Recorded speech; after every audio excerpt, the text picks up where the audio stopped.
Sri Krishna Chaitanya Prabhu Nityananda Shri Advaita Gadadhara Srivasadi Gaura Bhakta Vrinda. Hare Krishna, Krishna Krishna, Hare Hare, Hare Rama, Rama Rama, Hare Hare. Ramaya Ramabhadraya Ramachandraya Vedase Raghunathaya Nathaya Sitaya Pataye Namaha. Sitaram Lakshman Hanuman Ki Jai. Hare Krishna.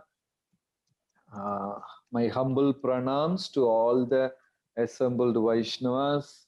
Today we go to a beautiful place called Gupt Godavari. Amazing place, amazing place. We are going to a tiny hill. We can climb maybe like 200, 300 steps. It's a beautiful hill and we go to Godavari. So what happened as days passed by, people from Ayodhya, they all came to know that Ram is in Chitrakoot. So some days, many sages would come, Brahmanas would come, citizens will come, ministers will come from Ayodhya. They will find some excuse and they will all come and meet Ram and Sita regularly. You know, in the jungle, they will come, citizens will come, Brahmanas will come, elderly Brahmanas will come, ministers will come, friends will come. They will find some lame excuse and they will come all the way from Ayodhya to Chitrakoot. And they will come, they will bow down, they will bring a lot of sweets, they'll bring flowers, they'll bring fruits. Then one day Ram thought, this is not jungle, this is like Ayodhya. Every day people are coming.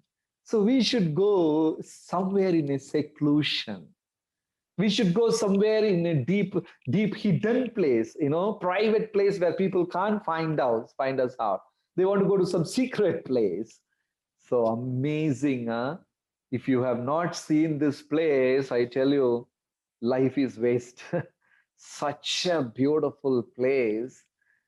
It's a hill. We have to climb some 200, 300 steps. And there are 2 or 3 caves there, and it's called Gupt Godavari, 2 or 3 caves. And in the second cave, just one person hardly by turning sidewise, he can enter. It doesn't have a huge gate or entrance.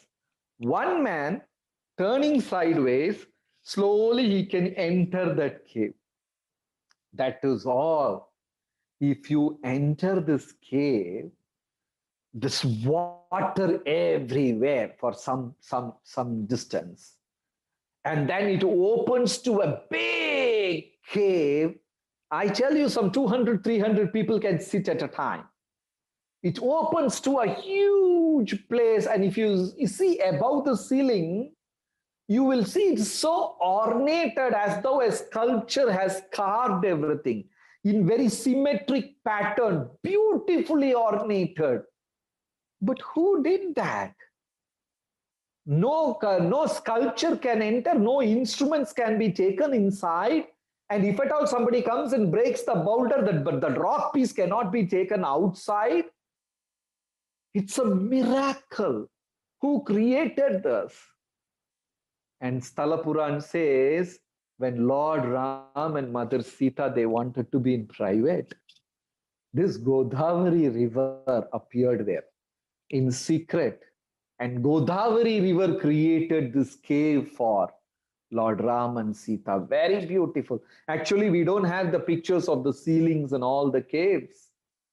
It's an amazing place. I mean, it's so chill inside, so cool inside. If you sit and chant, when you chant one round, the holy name will be reverberating inside your head. Amazing place. So Lord Ram and Sita and Lakshman, they use this cave for meditation and taking rest and being private. See, this is some of the place. This is a beautiful thing, okay? Inside the cave, what you see, this picture is very good. Inside the cave, on the right, can you see staircase? There is a staircase which goes to a different level in the cave. Inside the cave, they have duplex house, first floor, multiple floor. Only thing, they don't have a lift, but they have staircase. And amazing, there one Rakshasa came, no demon came, and Lakshmana killed the demon there. And where you can see that 4 5 people standing below there is a pond with water. There is a pond with water, and the water is so chill and nectarian. It's big cave. What you see in this picture is just one corner of the cave. The cave is very big. I'm sure more than 300, 400 people can sit at a time. And there is a staircase, there is a first floor, and there's a lot of place to hang around. Very chill, beautiful place. And river Godavari created this place for Lord Ram. Very amazing, very beautiful, right?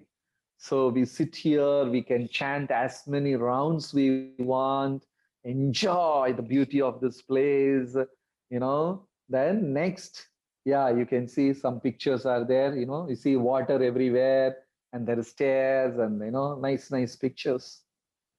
Okay, so from here, we go to our next place called Bharatkoop, the well dug by Bharata. A well dug by Bharata. So next we go to the place called Bharatkoop.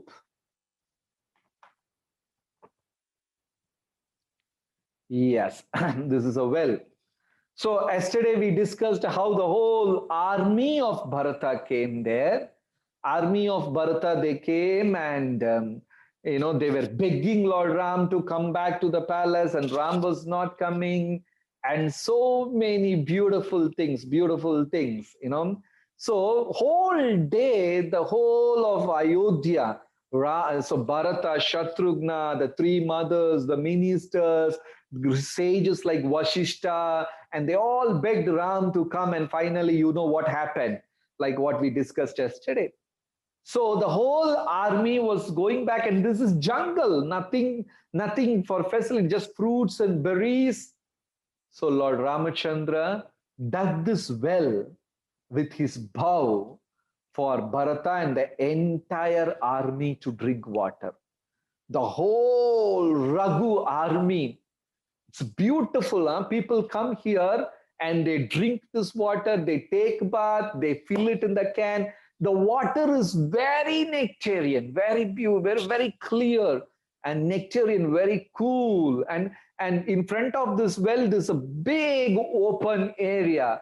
So when devotees go, they stand and do kirtan and dance for hours. And finally, they become tired. They pour water on their head. They drink water from this, because this well was created by the bow of Ram and for Bharata.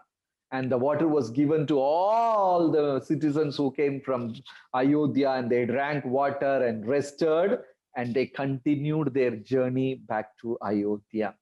So this is a beautiful Ramkoop place, right? And yes, you see that well on the back, and there's a big courtyard, big place, a lot of trees, and you know, so nice it is. People sing kirtan, dance, they enjoy, and amazing, amazing place. Okay. So can we go back to Spatikshila once again? I missed one more pastime that happened there. I missed a pastime. So can we go back to Spatikshila? Yes, thank you. So Lord Ram and Sita Maharani, they had a lot of pastimes. And Lakshmana, as usual, was sitting very far, very far. Lakshmana was sitting very far. And finally, when Ram was going back to her hermitage, and Sita Mata said, Lakshmana, for a very long time, I wanted to thank you for one thing, which I never got an opportunity to thank you from the core of my heart. I would like to say thank you for that. Then Lakshmana asked, why Devi, why are you saying so? What did I do? And if at all I have done something, it is my duty to serve you. It's my duty to protect you and Ram. I am like your son. I am like your servant. I am your slave. You know, it's not good to say thanks, you know. And Lakshmana was very humble. And Ram asked, Janaki, I don't know what it is. What is that? You tell me. Then Sita smilingly said, yes, I have a secret. And I wanted to thank Lakshmana for that. And Ram asked, Janaki, what is that? Then Sita said how her Swayamvara, how her wedding took place. And we all know that beautiful story how Ram came and took the bow. And why Janaka Maharaja brought that bow as a game? Because this bow was gifted by Lord Shiva to Parshuram, and Parshuram gave it to Surya, and Surya Dev gave it to Janaka Maharaja. So this is a Shiva Dhanush. It's a bow of Lord Shiva.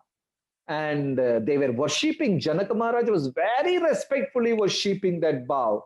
And it says hundreds and hundreds of people, restless, not normal people, restless, come and they lift this bow. And that's how, Ram broke that bow and got married to Sita. Hundreds of people. They come. One person cannot lift this bow. So one day, and this puja room where the bow was kept is under the custody of Mother Sita. Mother Sita will clean the place and do arati, achaman, puja, because this belongs to Lord Shiva, Lord Shiva's paraphernalia. So Mother Sita will very respectfully worship this bow every day. And she cleans the place. And one day when Janaka Maharaja came out and he saw his young girl, 10-year-old Sita cleaning the puja room and worshipping Shiva Dhanus. And Janaka Maharaja was looking at her, and Sita Mata was not aware that Janaka is standing behind, and Mother Sita was cleaning the room, and she very casually lifted the bow, cleaned the place and put it back. And Janaka was like, wow, like that. Janaka Maharaj's heart came out of his mouth. He was like struck with wonder because Mother Sita casually took the bow and cleaned and put it back. Then Janaka decided, if somebody is marrying my daughter, they should be at least able to lift this bow. That's why Janaka said, anybody who ties the rope of this bow will be married to my daughter. And Ram did that very beautiful Leela. Ram broke and all like that. Then, till that point, Sita was not at all bothered, like, the bard will come and say, now the king of Magadha is coming. Then the next, the king of Anga, the princess of this thing, the prince of that. Bards will, proclaim the names, announce the names, and the kings will come, beat their thighs, beat their arms, and they'll try to lift the bow. They can't even shake the bow. They will go. And finally, when the bard said, now, the prince of Ayodhya, Raghuvamsha Tilaka, the country, the empire where the sun will never set, the Sun dynasty, Ramachandra, Raghava, Rajiva. When the bard said like that, chak, Mother Sita opened her eyes.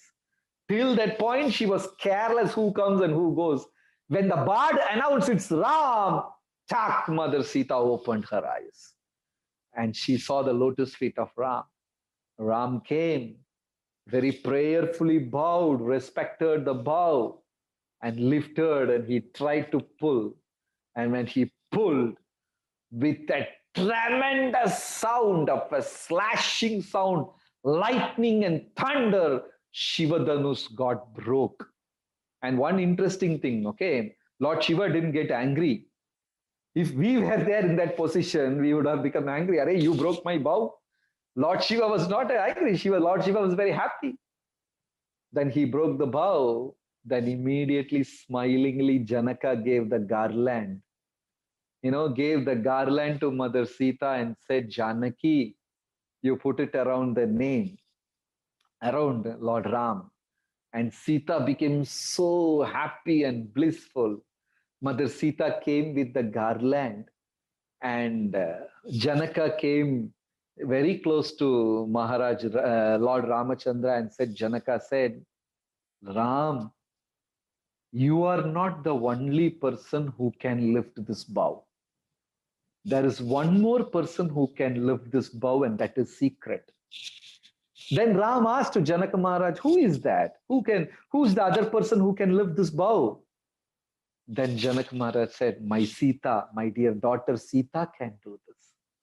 She also lifted this bow, So just before dropping the garland, Janaka Maharaja told this to Ram that Sita also can take this bow because I saw her once lifting the bow. So Ram thought, oh, let me, tease Mother Sita. So Ram did not bow his neck, bow his head so that Sita can drop garland.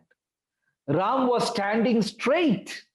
And in that huge, vast Janaka's assembly, sages are there, rishis are there, kings from so many countries are there, princes were there, so many people were there. And Sita was blushing because Ram is standing straight and Sita was not able to drop the garland. And Ram is purposely doing that.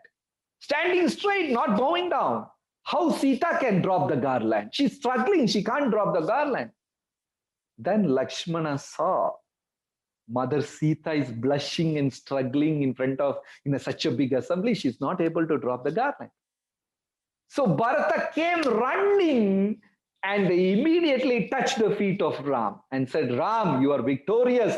You broke the bow. Nobody can do this in this world. You are great. You are this, that. Lakshmana came and bowed and touched Ram's feet. Immediately Ram bowed down and lifted Lakshmana with a smiling face. By the time Sita dropped the garland. What an interesting thing happened. Sita dropped the garland in between. So Sita narrated this incident.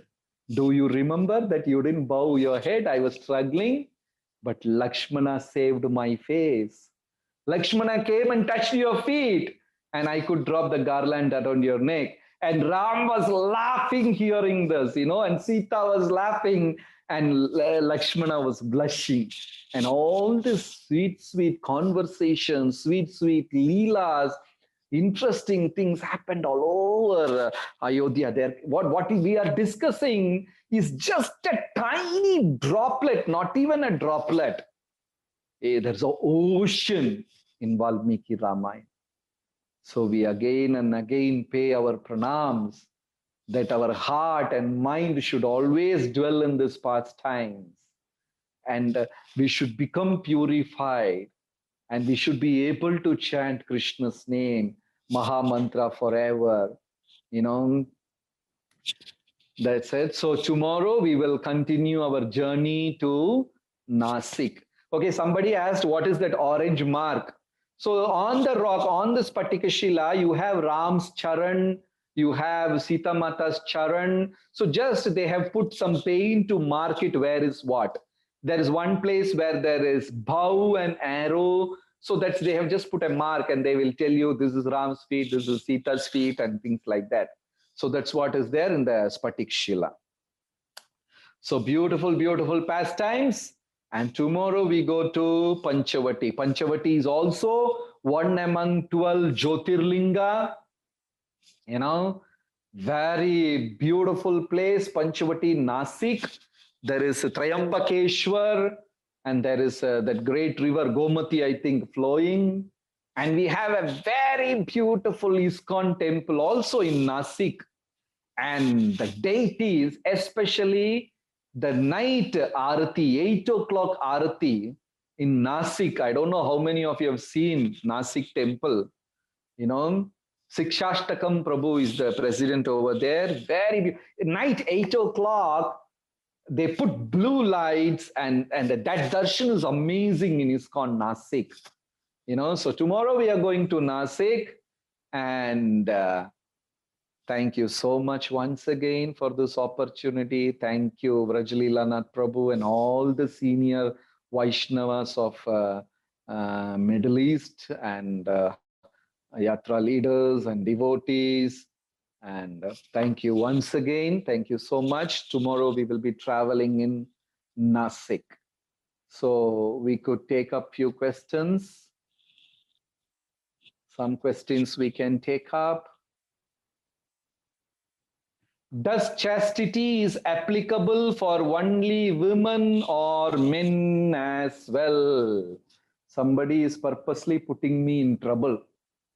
Vempati Anjaneyalu Prabhuji. Okay, in Kali Yuga, we should be very careful answering these questions. Okay, chastity is for women, and men should not be cheaters and cowards. Men can marry. Polygamy was allowed in those days, and Vedas allow polygamy provided the husband is honest and taking care of all his wives and children. Polygamy is allowed provided he is honest and he is capable. I don't think in Kali Yuga anybody is capable to handle multiple wives. But if he is capable, honest, treating them, taking care of their children, and taking care of all their needs perfectly, man can have multiple wives by declaring it to the world, not secretly. And I request the devotees, don't ask any more further questions in that topic. I will be in trouble. What is the name of wife, King Janaka's wife? Sorry, Prabhuji, I don't know King Janaka's wife's name. Is Lava Kusha Avatara? There is no such description as Lava and Kusha to be Avatara, but definitely they are very special because to take birth as Lord's children, there must be very special. But in Ramayana, it is not mentioned that either Lava or Kusha to be avatars. It is not explained. How Lord Rama explained Krishna's beauty when Krishna appeared in Dwapara Yuga. Yes, Krishna appears in Dwapara Yuga, but Lord knows, Ramchandra Bhagavan knows that Krishna is going to appear in Dwapara Yuga, and Ramachandra described the beauty of Krishna to Mother Sita. Name of the demon in Gupt Godavari. Sorry, Prabhu, so I forgot the name. I don't know the name. I don't know the name. Okay. Any other questions? Spatika stone is in Godavari river near Chitrakoot. However, Krishna's half deity found in Balasore. No. After many, many years, this deity was installed in Balasore. Okay, this deity was carved by Lord Ram in Chitrakoot. Then installation has happened much, much later. You know, we don't even know when it happened because in between Kali Yuga and Treta Yuga, there is a whole Dwapara Yuga. So this installation in Balasore has happened very, very later. Okay. Then, yes, Brigat Bhagavatamrita says Hanuman permanently resides in Kimpurusha. Yes, that is also true. Hanuman resides eternally in Ayodhya, which is also there in Vaikuntha. But at the same time, for Leelas, they also appear, and Hanuman is one among 12 Chiranjeevis. Chiranjeevis means who can live as long as they wish. You know, Swachanta Mrityu. Only if they desire, they will die. So Hanuman is one among them. And Hanuman, like, you know, you say, we have Vrindavan here and we have Vrindavan in Golok also. In the same way, we have Ayodhya here, we have Ayodhya in Vaikuntha also. So Hanuman is residing here and Hanuman is residing eternally in Ayodhya, that is Kimpurusha in Vaikuntha also. Okay, Lakshmana was always watching at Mother Sita's feet, and how come, you know, Lakshmana doesn't know whether Sita is blushing. Lakshmana could understand Sita is struggling. You know, Sita is struggling to drop the garland. Yes, so many interesting questions.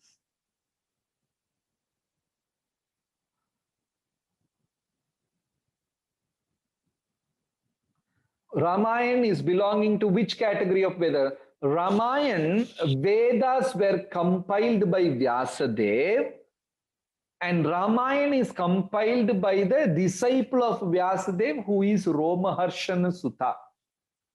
You know, Vyasa compiled 4 Vedas, and Romaharshana Sutta, he compiled, the other scriptures, Ramayana, Mahabharata and all. And Ramayana is written by Valmiki Muni. So, why Ramayana and Mahabharata is not given as much as importance like Bhagavatam? Bhagavatam speaks about pure devotion, but Ramayana has moral things also.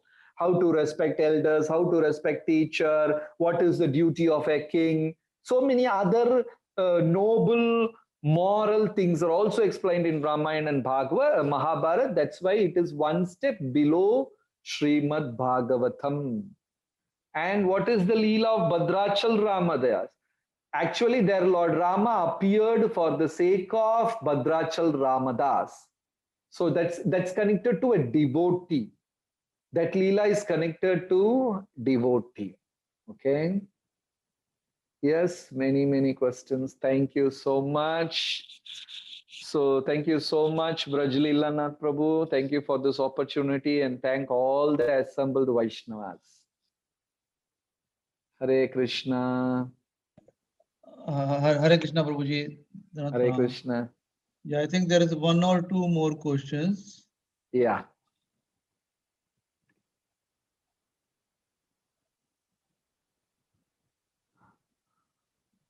Please advise the non-veg eaters. Say Ram itself ate meat. No, there is no such reference that Ram ate meat. In jungle, actually, Guha, a hunter, he came and offered wild berries and fish because he's a boatman who lives on the bank of Ganges and he's a hunter. He used to fish from water, fish from Ganga. So he's a fisherman also. So he doesn't know the Aryan civilization or the culture. So he came out of love. He offered wild berries and fish to Lord Ram. Then Lord Ramachandra Murthy touched the leaf, but he did not eat and he fasted the whole day. And Ram went to sleep on the dry leaves. So in the night, Guha asked Lakshmana, why Prabhu didn't eat anything? I offered him so much, why he didn't eat? Then Lakshmana explained the whole thing to Guha, why we should not eat meat and why we should not kill them unnecessarily. So actually Ram did not eat meat. And Sita never asked Ram to hunt a deer. Sita told me, I want the deer to play with me, so get the deer for me, catch the deer for me. Sita never asked, hunt the deer. So Ram did not try to hunt the deer. Ram meant to catch the deer so that Sita can play around because Sita had so many deers and so many peacocks and everything around Panchavati ashram. So all these things are there. And even hunting, Sita told Ram not to hunt in Panchavati anymore. So very clearly Ramayana says meat eating is wrong. It has done that. Very clearly it says. So there is no doubt about it. Okay, Prabhuji? Prabhu, I was hearing once His Holiness Radha Govind Maharaj on one of his lecture on Ramayana. Yeah. So then like there is mention that as the prince, they need to be very like active, and as active, they need to hunt. So that like they become very active. But then like he explained in that lecture that time they were hunting the deers who's like what they say pavan mriga. So then the word is pavan mriga, जिनकी नाभि पक जाती है, and then they feel so much pain, and so those deers they can do the hunting only for those deers जिनकी नाभि पक जाती है, and then like because they are so much in pain.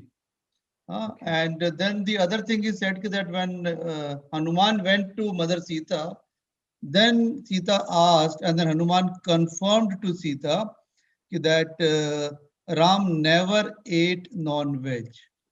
Yes, true. This is Ram, like I heard. That's what I'm repeating just. yeah, very true, Prabhu. Ram never ate non-veg. It's what is there. It's already clearly explained. Thank you so much. Yes, sir. Thank you. Sitaram Lakshman Hanuman ki jai. Srila Prabhupada ki jai. Thank you so Thank you. much. Thank you very much, Prabhuji. Thank you. Hare Krishna. And we are looking forward for Nasik visit. And we'll go to Panchvati. Yes, Prabhu. Hare Krishna. But these are not very near, like the Chitrakoot and Nasik, too far. Yes, yes. What happened in Chitrakoot, sages and many citizens from Ayodhya started coming regularly. So after some years, Ram decided that we will go to interiors, and they further traveled to Nasik, and they decided let us stay in Panchavati forever, for 14 years. But Ravana came in Panchavati because that is where the Karatushana and all that other Shurpanaka were staying in Panchavati. Anyway, tomorrow we will be dealing with that pastimes. Thank you. Thank you, Prabhu. Thank you. Thank you. Hare Thank you Krishna. very much, Prabhuji. Thank you. Thank you. Vancha kalpatarubhyascha kripa sindhubhyascha patitanam pavanebhyo vaishnavibhyo namo namaha.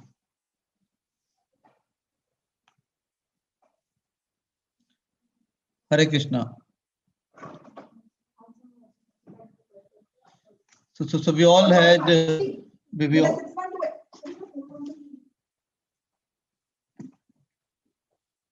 so we all had wonderful Leela of Lord Rama and Mother Sita. So this was the third day, and we look forward to tomorrow and day after, 2 more days, going to Panchavati and Sri Lanka.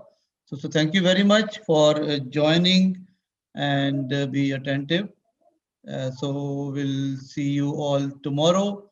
If there is anything, maybe I can unmute you all. If there is any comment, anything. Just 1 second.